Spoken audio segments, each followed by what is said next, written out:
సెయ్యి పట్టాలని నల్లని సీకట్లో ఒకదాన్నే కూసున్న దిక్కులేని పచ్చినయ్యి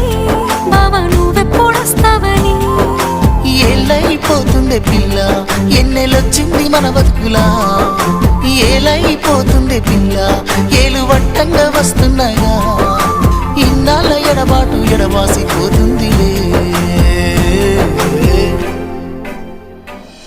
ఈ సీనయ్య గుంటున్నదే సినదారా నీ కోసము ఈ దూరాన్ని చెరుపుతూ తీరాల తెగిరింది అందాల ఈ మానము